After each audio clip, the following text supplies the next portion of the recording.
Maoist అగ్నేత లొంగిపోయారు. ఇప్పుడు మీడియాతో మాట్లాడుతున్నారు. ఇప్పుడు దానికి సంబంధించి లైవ్ చూద్దాం. కమిటీకి ఇన్ఛార్జిగా సీసీ మెంబర్స్ తరపు నుంచి ఇన్ఛార్జిగా కొనసాగుతున్నాడు. ఇక మూడవ సరెండర్ ఇక్కడ బయటకు వచ్చినటువంటి మూడవ నాయకుడు బడే చొక్కారావు ఎలియాస్ దామోదర్. ఈయన 46 years ఆఫ్ ఏజ్, ములుగు జిల్లా తాడ్వాయి మండలం చెందినటువంటి కాలోపల్లి గ్రామం. ఇంతకుముందు ఈ ప్రాంతం పాత వరంగల్ జిల్లాలో ఉండేది. ప్రస్తుతం అతను తెలంగాణ స్టేట్ కమిటీ సెక్రటరీగా బాధ్యతలు నిర్వహిస్తున్నాడు. ఇతను కాలోపల్లికి చెందినటువంటి 10 ఎకరాల తండ్రికి 10 ఎకరాల భూమి ఉన్నది. ఆయన ఫ్యామిలీలో కొంత ఇతని కజిన్ తర్వాత బ్రదర్స్ కూడా కొంత ఈ విప్లవ పార్టీల పట్ల అనుకూలం చూపించిన వాళ్ళు. బడే నాగేశ్వరరావు ఇతని కజిన్ ఎలియాస్ ప్రభాకర్ ఎన్కౌంటర్లో కూడా మరణించినాడు. దామోదర్ బయ్యక్కపేట తర్వాత రాయనగూడెంలో ఉన్నత పాఠశాలలో చదివి గోవిందరావుపేట ప్రభుత్వ కళాశాలలో ఇంటర్మీడియట్ పూర్తి చేసుకున్నాడు. 96లో 10th క్లాస్ చదువుతున్నప్పుడే ఆర్ఎస్యూ పట్ల ఆకర్షితుడై అందులో పనిచేసి ఆర్ఎస్యూలోకి జాయిన్ అయినాడు. తర్వాత అజ్ఞాతంలోకి వెళ్లిపోయి ఏటూరు నాగారం మహాదేవపూర్ ప్రాంతం దళంతో తన అజ్ఞాత జీవితాన్ని ప్రారంభించాడు. తర్వాత ఏటూరు నాగారం మహాదేవపూర్ ఏరియా కమిటీకి కార్యదర్శిగా పనిచేసిండు. ఖమ్మం, కరీంనగర్, వరంగల్ డివిజనల్ కమిటీకి సభ్యుడిగా కూడా పనిచేసిండు. తర్వాత 2007లో ఈస్ట్ డివిజన్ కమిటీ కార్యదర్శిగా కూడా నియమించబడ్డాడు. 2015లో తెలంగాణ స్టేట్ కమిటీలో సభ్యునిగా నియమించబడి 2019లో తెలంగాణ రాష్ట్ర కమిటీ మిలిటరీ అఫైర్స్ కూడా అతను ఇన్ఛార్జిగా వ్యవహరిస్తున్నాడు. 2025 జనవరిలో తెలంగాణ రాష్ట్ర కమిటీ సెక్రటరీగా నియమించబడి ఇప్పటి వరకు ఆ బాధ్యతలు నిర్వహిస్తున్నాడు. నూనె నరసింహారెడ్డి, ఇలియాస్ గంగన్న, ఇలియాస్ రాహుల్, ఇలియాస్ అన్నుదాదా. ఈయనకి 62 ఏళ్ల వయసు. ఆంధ్రప్రదేశ్ రాష్ట్రంలోని గుంటూరు జిల్లా కాకమాన మండలం వల్లూరు గ్రామానికి చెందినవాడు. ఇతను దండకరణ స్పెషల్ జోనల్ కమిటీలో ఉన్నాడు. పొలిటికల్ ఎడ్యుకేషన్ వ్యవహారాలు చూస్తుంటాడు. ఇతను బీఎస్సీ పూర్తి చేసిన తర్వాత నరసరావుపేటలో ఎల్ఎల్బి కోసం అని చెప్పి గుంటూరులో చదువుతూ ఆర్ఎస్యూ కలాపాల పట్ల ఆకర్షితుడైపోయి యూజీ అయిపోయినాడు.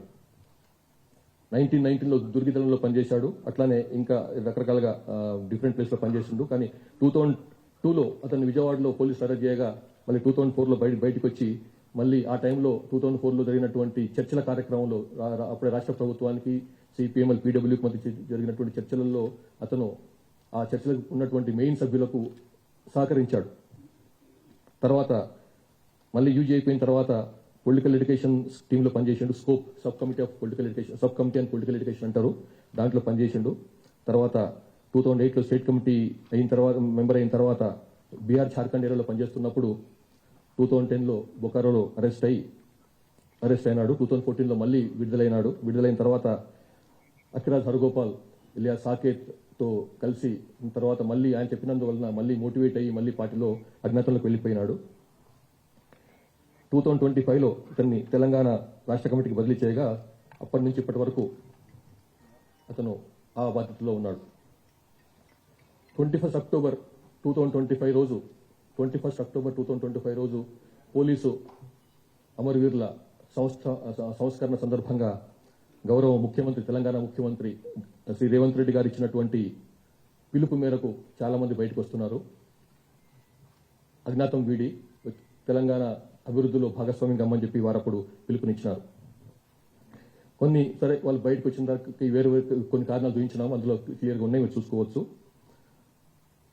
తెలంగాణ ప్రభుత్వం తరపు నుంచి ఏదైతే పునరావాసం పథకం మనం ప్రారంభించినామో 1993 ఆ టైంలో, దాంట్లో ఏదైతే వీరికి రివార్డ్ రావాలనో పునరావాసానికి సంబంధించినటువంటి అంశాలు అయితే ఉన్నాయో అవన్నీ కూడా వారికి ఇవ్వబడతాయి. ఇప్పుడు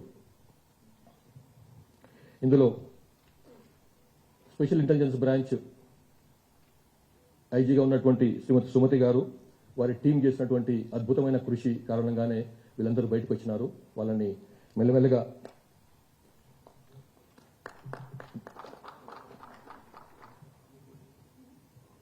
ఇప్పుడు ఉన్నటువంటి పరిస్థితులకు గురించి అవగాహన చేయించడము, తర్వాత వారిని బయట తీసుకురావడంలో చాలా పెద్ద పాత్ర వహించారు. అట్లాగే వారికి ఐడీజీ ఇంటెలిజెన్స్ విజయ్ కుమార్ గారు కూడా నా యొక్క అభినందనలు.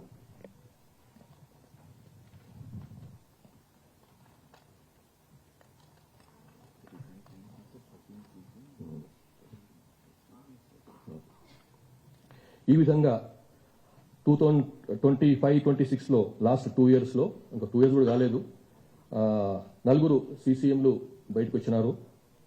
16 మంది ఎస్సీఎంలు, 26 మంది డివిజనల్ కమిటీ సభ్యులు అండ్ సెక్రటరీలు, 26 మంది. అట్లా ఏసీఎంలు ఆర్ ఏసీఎస్లు 85 మంది, పార్టీ మెంబర్స్ 460 మంది, మొత్తం 591 మంది లాస్ట్ 2 yearsలో వాళ్ళు బయటకు వచ్చినారు. తెలంగాణకు సంబంధించినంత వరకు మనకు 11 మంది తెలంగాణలో పుట్టి పెరిగిన 11 మంది ఇంకా అజ్ఞాతంలో ఉన్నారు. వాళ్ళు కొంతమంది ఆల్రెడీ మాకు టచ్లోకి వచ్చినారు. వాళ్ళు కూడా పిలుస్తున్నాం తొందరగా బయటకు రమ్మని చెప్పి. ఇందులో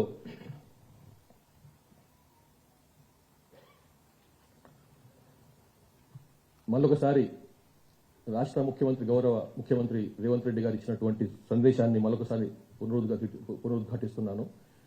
యూజీలో ఉన్నటువంటి వాళ్ళు, తెలంగాణకు సంబంధించిన వాళ్ళు తొందరగా బయటకు వచ్చి ఈ ప్రధాన స్రవంతిలో, ప్రధాన జనవాహినిలో కలవాలని చెప్పి మరొకసారి పిలుపునిస్తున్నాను. తెలంగాణ కోసం అని చెప్పి కాన్స్టిట్యూషనల్ మీన్స్లో, లీగల్ మీన్స్లో పనిచేయాలని చెప్పి వాళ్ళని కోరుతున్నాను. Thank you very much. Yes ma'am, India okay ठीक है.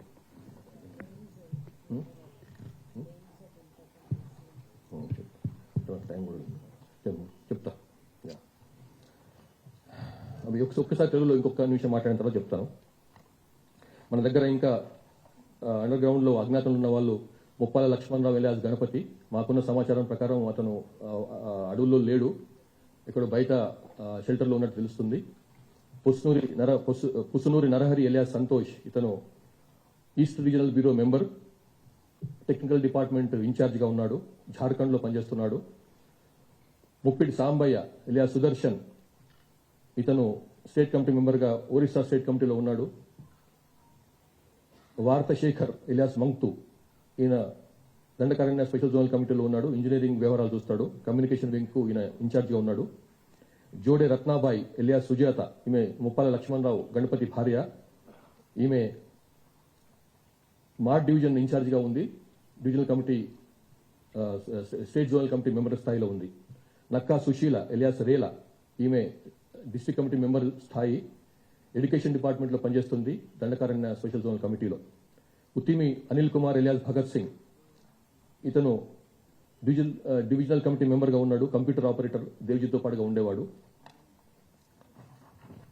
తర్వాత రంగబోయిన భాగ్య ఎలియాస్ రూపి, ఈమె ఏసీఎం స్టేటస్లో ఉంది, మార్డ్ డివిజనల్ కమిటీలో పనిచేస్తుంది.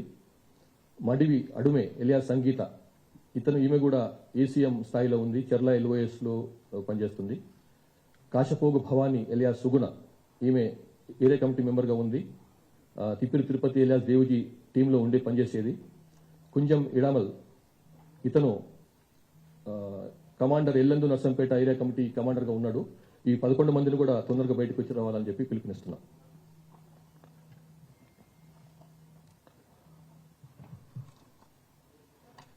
आज हिंदी में दो लफ्ज बोलेंगे, उसके बाद में ఇదంతా అయిపోయిన తర్వాత మొత్తం సీసీలో మిగిలిన వాళ్ళు ముగ్గురు, గణపతి, టెక్ విశ్వనాథ్ అంటే పుష్నూర్ నరహరి అండ్ మిస్రి బెసరా ఎలియాస్ సాగర్. అయితే నరహరి ఇంకా సెంట్రల్ కమిటీ మెంబర్ కాలేదని చెప్పి మన ముందుకు వచ్చిన వాళ్ళు చెప్తున్నారు. కాబట్టి ఇద్దరిని అనుకోవాలి. ఆ ఇద్దరిట్లో ఒక ఆయన తెలంగాణ ఆయన, ఇంకొక ఆయన జార్ఖండ్ ఆయన. నరహరికి ఆ స్థాయి ఉందో లేదో ఇంకొక తెలియదు, కానీ మన లిస్టులో మాత్రం ఆయన సెంట్రల్ కమిటీ మెంబర్గా ఉన్నాడు. आज सीपीआई माओवाइस्ट प्रतिबंधित संगठन जो है, उसके 4 वरिष्ठ नेता अज्ञात छोड़ के, भूमिगत गतिविधियों को छोड़ के बाहर आ गए हैं. सरकार के सामने आके लीगल और कॉन्स्टिट्यूशनल मीन्स काम करने के लिए बाहर आ गए हैं। इसमें टिप्परी तिरुपति एलियास देव जी एलियास कुम्मो दादा एक पोलिट ब्यूरो मेंबर हैं, पोलिट ब्यूरो के सदस्य हैं, सेंट्रल कमेटी के भी सदस्य हैं। और मल्ला राजरेड्डी एलियास संग्राम ये भी सेंट्रल कमेटी के सदस्य हैं। बड़े चक्का राव एलियास दामोदर ये स्टेट कमेटी मेंबर के दर्जे में हैं और ये भी तेलंगाना स्टेट कमेटी सेक्रेटरी के ओहदे पे काम कर रहे हैं। और नूने नरसिम्हा रेड्डी एलियास गंगन्ना एलियास सन्नू दादा ये भी स्टेट कमेटी मेंबर के ओहदे रखते हैं और तेलंगाना स्टेट कमेटी के सदस्य हैं। ये 4 लोग अब बाहर आ गए हैं और उनको हम लोग वेलकम करते हैं। और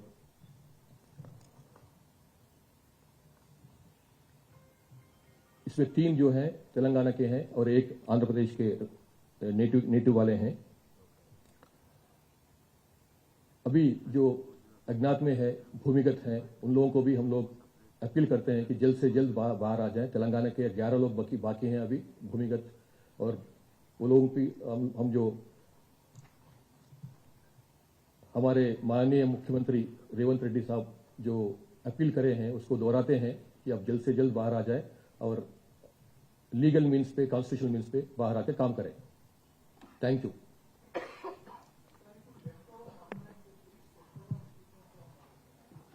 లెఫ్ట్ ఓవర్ మీకు 11 మంది మీకు చెప్పిన చదివినా కదా పేర్లు.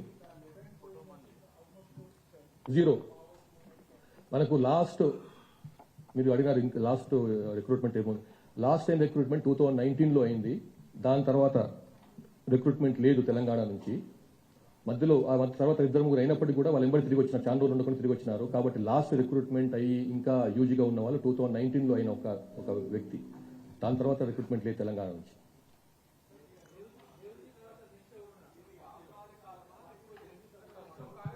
సార్ ఇప్పుడు ఫస్ట్ థింగ్ ఏంటంటే దేవ్జీ కూడా కార్యదర్శి కాలే ఇంకా. ఎందుకంటే సెంట్రల్ కమిటీ మీటింగ్ అయితే గానీ వాళ్ళు కార్యదర్శిని ఎన్నుకునే పరిస్థితి లేదు. సెంట్రల్ కమిటీ మీటింగ్ అయ్యే పరిస్థితి లేదు కాబట్టి దేవ్జీని కూడా కార్యదర్శి చెప్పలేము. కానీ మన మీద ఉన్నాడు ఆయన, కానీ అయ్యే అవకాశం ఉండేది. సెంట్రల్ కమిటీ మీటింగ్ అయితే ఆయన ఆయన కార్యదర్శి అయ్యే అవకాశం ఉండేది. సార్ గణపతి గారికి సంబంధించిన ఆచూకుంది సార్, ఆయన లొంగిపోతారని చెప్పి ఉదయం కొన్ని న్యూస్ స్పెక్యులేషన్ వచ్చాయి సార్. ఎవరు మాట్లాడుతున్నారండి? Yeah yes sir. గణపతి గారు లొంగిపోతారని చెప్పి ఉదయం కొన్ని వార్తలు స్పెక్యులేషన్ వచ్చాయి, నిజమేనా సార్? స్పెక్యులేషన్ మీరే అంటున్నారు కదా, ఎట్లా చెప్తాం మనం? మీకు ఏమైనా సోర్స్ తెలిసిన? యా వస్తే మంచిదే, వెల్కమ్ హిమ్. యా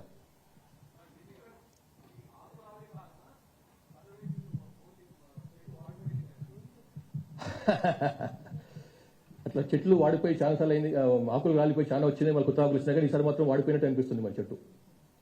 సార్ భవిష్యత్తు లేదంటే సార్, ఇక భవిష్యత్తు లేదంటేనా? ఇప్పుడు సిపిఐ మా పోలీస్ డిపార్ట్మెంట్ ప్రకారం చూస్తే లేదు సార్. మీరు సార్ సార్ సార్ ఇక్కడ sir sir Rahul. Yeah sir, మీరు నక్సలిజం తెలంగాణలోనే పుట్టింది, తెలంగాణలోనే అంతమవుతున్నది అని అన్నారు సార్.